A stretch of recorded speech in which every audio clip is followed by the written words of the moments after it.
If you were escaping a totalitarian regime and dodged a massacre, only to end up adrift in the Atlantic Ocean, what would you do? Somewhere along the way, Mia ticked off an old god who's sworn vengeance against her and her entire family. She's trapped in her worst timeline, pregnant, alone, adrift, and almost hopeless. You can bet the old god is going to make every last second of her already miserable life painful. And because this movie pulls exactly 0 punches, she's going to have to embrace her inner lactation specialist, Bear Grylls, and MacGyver in order to survive. I'm going to break down the mistakes made, what you should do, and how to beat the merciless universe in Nowhere. Resources have begun to run low across the entire world. Spain has fallen on hard times, and the facts are in power again. Part of their new resource management system makes a tragic sort of sense. They round up and use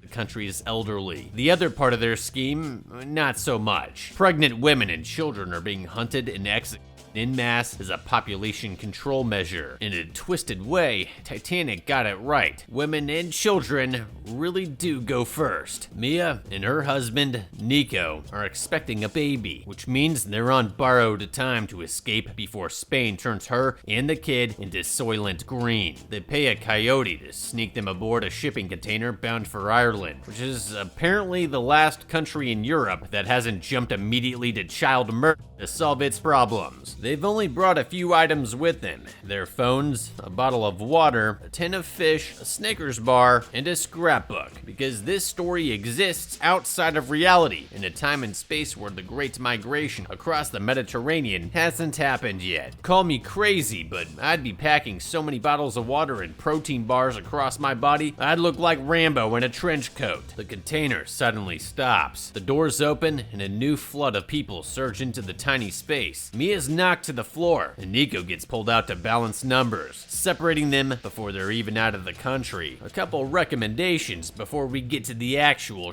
show. If you're fleeing to another country, print off a list of important phone numbers at your destination, including the one for your consulate, the Department of Immigration, and any asylum charity groups. Also, if you know you're crossing large open water, remember the emergency number is 112, which can connect you to any National Coast Guard. Nerds, have you ever started an MMORPG only to rage quit 17 hours in to try out a new class and character? You'll never have to again with Albion Online, a completely free sandbox MMORPG with a classless playing system that allows you to change your fighting style by crafting new equipment and weapons. I'm a sucker for immersive gameplay, especially in an open world game where you can fight monsters and other players for resources, prizes, gear, and the fun of it. Albion Online offers extensive PvP and PvE play options that keep things fresh and exciting. You can do a ranked 5v5 arena fight, or join your guild in factions versus factions battle before looting corpses on the battlefield and using the money to buy city plots, raise taxes, and craft better weaponry. There's 4 zones in Albion Online: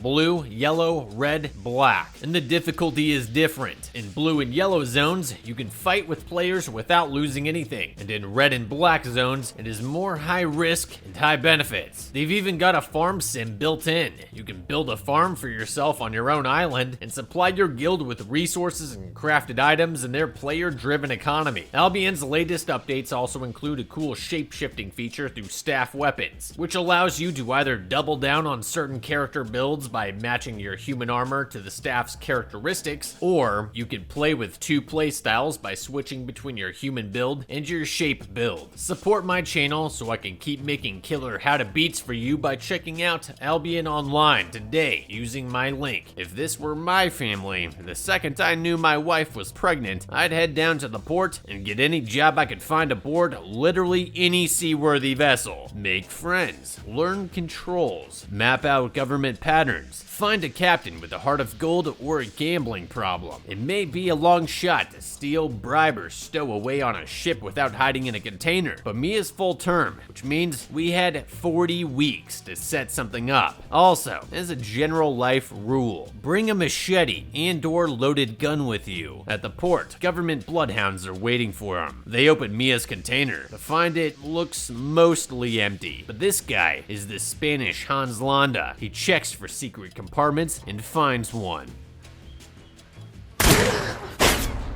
He tells the people hiding to open up. Mia's the only one not to take him up on it. She crawls on top of a set of crates and hides as the rest of the refugees are They take out the bodies and wash away the blood before her now holied crate is loaded onto a ship just above the one Nico is in. In the middle of the night, the old god attacks and the ship is hit by a massive storm. Mia screams for help. There's only one type of shipping container that opens from the inside, so she's entirely at the mercy of whoever is outside. Just when someone hears her screaming, the container tips and she's knocked unconscious when it crashes into the ocean. The only thing she could have done differently here was wedge herself between the crates and the wall into as tight a ball as she could, covering her head and neck with her arms. You're still gonna strike the crate hard, but with much less force, since your body isn't falling as far. She wakes with a head wound in a bottom-heavy container with a solid foot or two of water around her feet. Outside, she can see 3 other containers drifting nearby. Her phone is broken, but there's a second working phone left over from the massacre. She switches SIM cards and calls Nico, but he doesn't answer. It's a real shame. Now, dial 112 while you still have service. She opens all the crates instead. They contain Tupperware, hoodies, televisions, headphones, and alcohol. And because someone's played Stranded Deep, along the floor she also finds a pocket knife, 2 water bottles, a marker, thermos, flashlight, lighter, and some tape, which she tries to use to patch the lower holes. She also lucks into a power drill one of the refugees brought with him to drill air holes. Well, some rival god must have taken pity on us because we have lucked out into a deluxe survival kit. We are not going to take as long to use it as she does though. While searching, she hears screaming and looks out as the crowded container that held her husband sinks into the sea.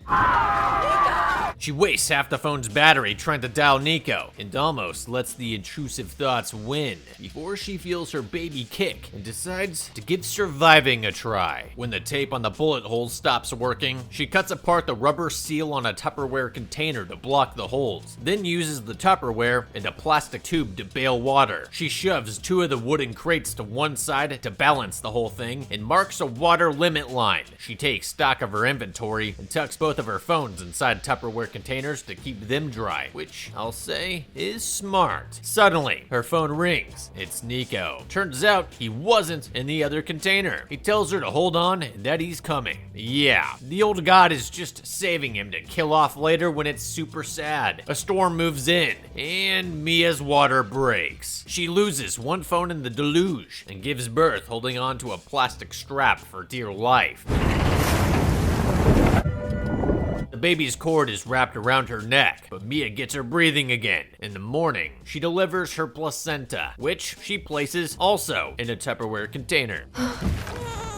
Let's pause here to recover, discuss strategy. Mia's exhausted, starving, thirsty, and about to start breastfeeding, which means she'll be burning upwards of an extra 500 to 700 calories per day. Knowing that we're pregnant, we needed to use the time before our kid's birth to better set ourselves up in this floating death trap. To start, we're plugging those bullet holes with plastic. First, create contained fire by shoving a piece of hoodie into the thermos and dousing it in alcohol. Then, transfer the water from one water bottle into the empty alcohol bottle for safekeeping. Cut the plastic bottle apart, saving the bottleneck for later. Hold the pieces of plastic up to the holes and melt them. We're using the plastic bottle instead of the Tupperware because it has a lower melting point at about 266 degrees Fahrenheit. With the holes sealed, we can then attach the bottleneck to the plastic tube and bail out the majority of the rest of the water still in the container. She eventually uses this method later, but the water water continues to rise because she can't get those holes plugged. We're fixing that problem now, before we're too tired or weak to keep doing it. This simple act of sealing those holes changes the rest of this story and the third act. You'll see what I mean here in a little later. Now that the baby and placenta are out, it's time to plan for the long haul by cutting a sealing hatch in the container as fast as possible before we starve. We have enough food for a couple days. She rations carefully, but when it's gone, her energy takes a nosedive. She uses the power drill to try cutting through the ceiling, but the battery runs out 75% of the way there, and she's forced to use a pocket knife and a strap for the rest. She gets so hungry, she finds that placenta container and chows down like it's an all-you-can-eat Wagyu buffet.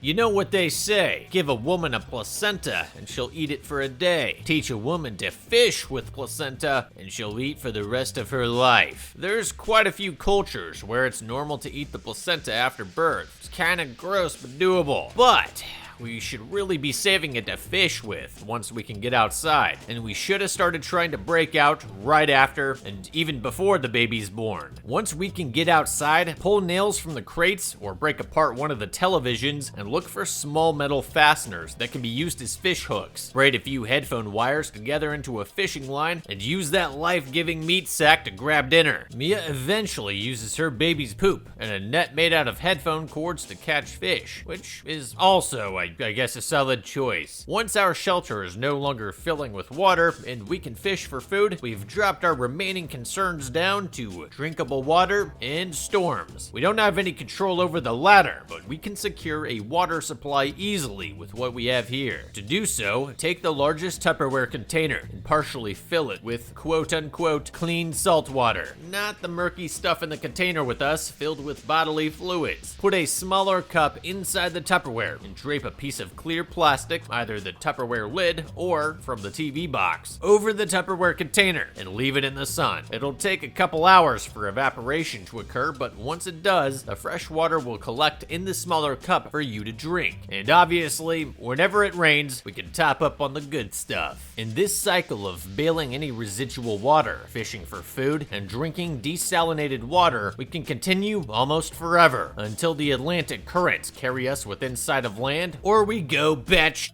insane, or a storm sinks us. But we're gonna be prepared for that too. Just give it a minute. The one thing to keep in mind here is that fishing in the middle of the ocean can be extremely difficult because fish prefer underwater structures like reefs instead of open water. So anytime we do catch a fish, we're going to want to keep the innards and carcass in a Tupperware container to use as bait or emergency rations between catches. Oh, there's one other thing. While trying to spear fish with the wine cork on her pocket knife, Mia spots a commercial plane flying overhead. You and I have watched my How to Beat for open water. Well, you should have. So we know it's too high to actually see us down here, even on top of this floating Lego brick. But Mia doesn't. She rushes inside for a shard of mirror to try signaling them, but she's too hasty and nearly Buffalo Bills herself. Yeah, let's fix that ragged edge with a bit of plastic sealing from the Tupperware. She manages to sew herself up with a sharp hook from a TV circuit board, some alcohol, and a piece of wire. But avoiding injury is gonna be the top of our survival list right alongside clean water. For the next few days, she uses the old water bottle to bail water, but it's an endless task because the bullet holes are completely submerged. She starts sending out SOS messages in Tupperware containers. This is stupid. Nobody is going to think twice about ocean trash if even in the 1 in a billion chance someone even comes across it in any remotely timely manner. Delusion must be setting in thick. These Tupperware containers are airtight, which means we can use them for buoyancy on any secondary craft we create. We should be holding on to every container we have. A few more days pass. The container drifts into colder waters, forcing her to burn alcohol for warmth, and the water line rises closer to the limit. Her phone rings.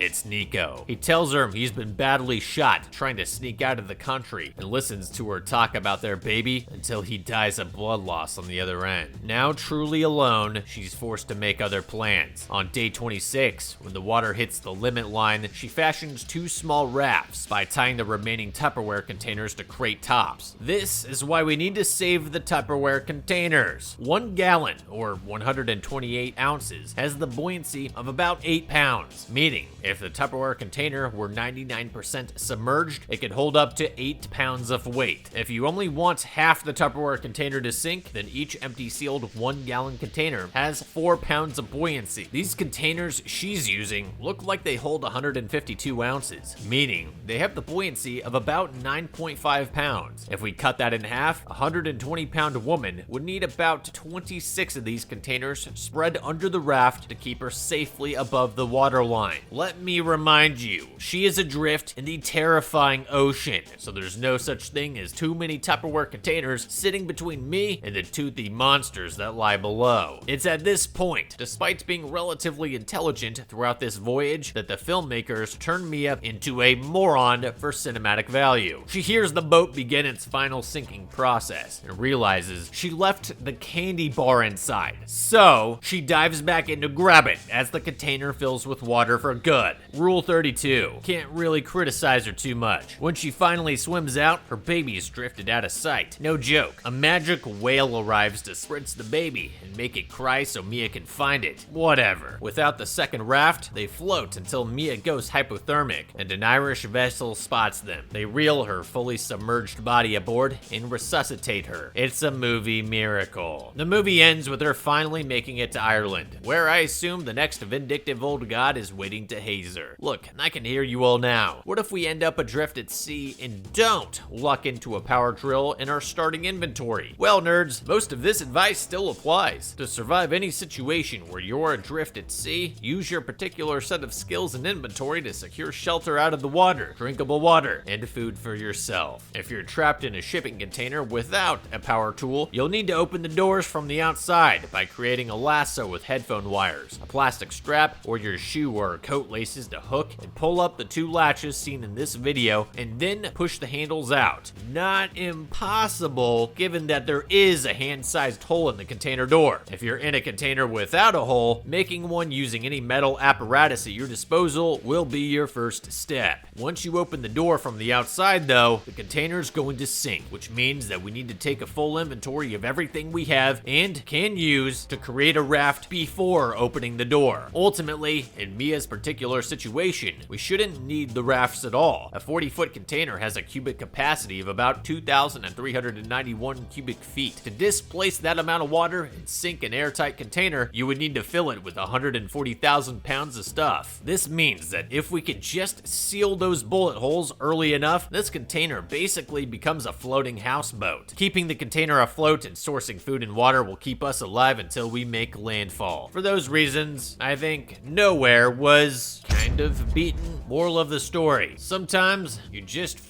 sometimes you get lucky, sometimes both.